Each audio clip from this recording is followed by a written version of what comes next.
Au travers de ce podcast, j'aimerais attirer votre attention sur l'importance de préparer votre corps au bonheur qu'il ne connaît pas encore. J'entends beaucoup de personnes arriver en première séance en me disant Barbara, j'ai déjà travaillé sur cette tristesse, mais j'arrive pas à accéder à de la joie pour autant. J'ai déjà désactivé cette colère, mais je me sens pas farouchement en paix pour autant.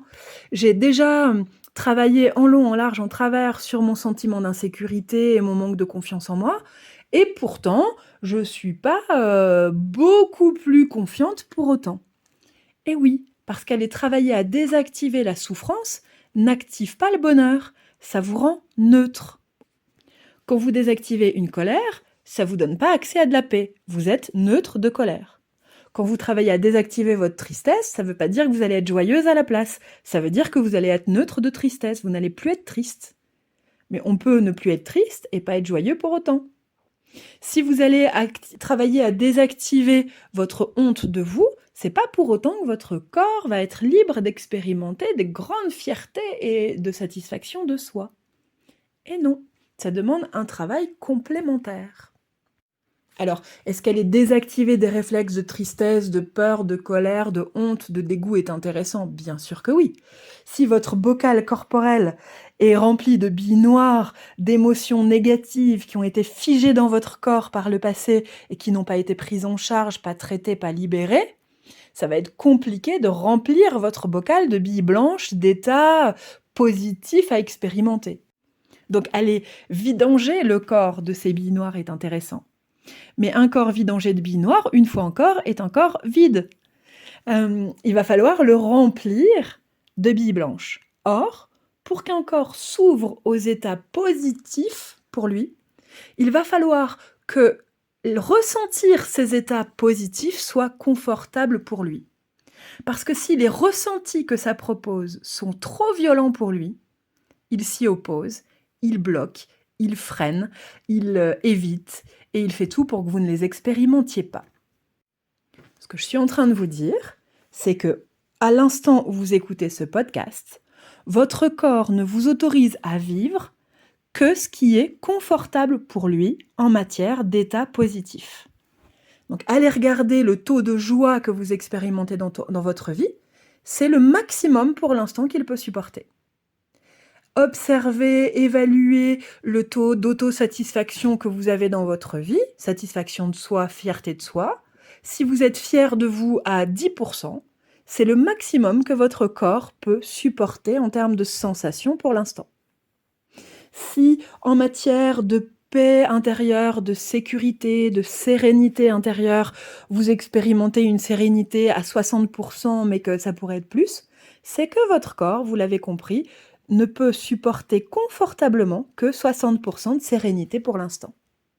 Si une plus grande joie vous fait ressentir des sensations dans le corps qui sont largement supérieures à ce que votre corps peut supporter, que c'est comme trop risqué pour lui, qu'il va s'effondrer sous le poids de cette joie, alors il n'y va pas.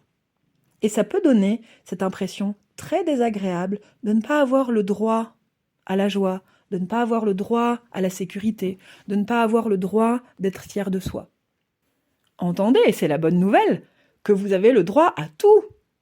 Votre corps est fait pour vivre les plus grandes joies qui existent sur cette terre, qui sont proposées de vivre sur cette terre, de vivre les plus grandes paix intérieures. Votre corps est programmé pour vous autoriser à être fier de vous, sûr de vous, à oser des choses. Seulement, si lui, il a l'habitude de vivre l'expérience inverse, s'il a plutôt eu l'habitude de vivre des hontes, des peurs, des tristesses, s'il a vécu dans la colère, dans la rancœur, s'il a expérimenté de grands dégoûts, il parle de très très loin en termes de capacité à ressentir les choses. Et un corps qui a vécu beaucoup de froid relationnel dans sa vie va avoir un peu de mal à s'ouvrir au chaud relationnel de peur de cramer. Vous savez, quand vous avez passé l'après-midi au chaud et que vous mettez vos mains sous l'eau chaude, elles vous paraissent agréablement chaudes. C'est supportable, vous pouvez rentrer dans un bain et le trouver chouette. Prenez le même bain avec la même température qui était censée vous paraître agréable, mais après une après-midi que vous avez passé les mains dans la glace, dans la neige, au froid, Ce même bain va vous paraître bouillant, vous allez mettre un orteil dedans et vous allez le ressortir aussitôt, tellement par contraste, ça sera violent pour vous. En matière d'expérience de vie, c'est la même chose. Si votre histoire vous a amené à vivre des expériences très traumatisantes, très choquantes, qui engendrent énormément de tristesse, de colère, de peur, de dégoût ou de honte, ça va pas être simple pour votre corps de ne pas se sentir cramé sous les sensations qu'engendrent les états inverses. La satisfaction, une fois encore, la joie, la paix, la sécurité, la confiance. Il va falloir aider votre corps à trouver confortable des bonheurs de plus en plus grands.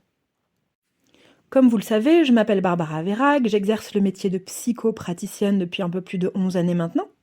Et dans le cadre de la psychothérapie active, qui est l'approche avec laquelle je vous accompagne, je vais vraiment être très attentive à vous faire systématiquement travailler les deux pôles. Si vous en avez ras-le-bol de vivre des expériences de honte, c'est que votre corps en a déjà tellement vécu qu'il n'en peut plus. Donc il s'agira d'aider votre corps à se vidanger des hontes qu'il a déjà ressenties, désactiver le réflexe d'activer des hontes, et il s'agira aussi, dans un temps parallèle, d'aller préparer votre corps à la fierté, à une saine fierté. Il ne s'agit pas d'écraser les autres, bien sûr, mais que votre corps se sente de plus en plus confortable avec la joie d'être vous-même, par exemple. Si vous avez eu beaucoup plus l'habitude d'être dévalorisé que valorisé, il va être intéressant en séance de psychothérapie active de préparer votre corps à trouver de plus en plus confortable, normal et habituel, d'être très très valorisé et d'éprouver toutes les sensations que cette joie procurée d'être valorisé vous apporte. Parce qu'une fois encore, tant que votre corps vit mal, parce que ça fait mal, les bonheurs qu'il ne connaît pas encore, il s'y oppose, il s'en éloigne, il bloque, il freine et il va plonger dans ce qu'on appelle très clairement l'auto-sabotage. Donc si vous en avez assez de vos auto-sabotages, je ne saurais que trop vous encourager, que ce soit avec moi, avec d'autres, ça n'a pas d'importance, mais faites le travail, à aller préparer votre corps au bonheur auquel il se ferme pour l'instant. Ça change tout, vous allez voir. Allez, je vous laisse pour aujourd'hui, je vous dis à bientôt. Prenez bien soin d'écouter ce à quoi votre corps a besoin d'être préparé dans le positif.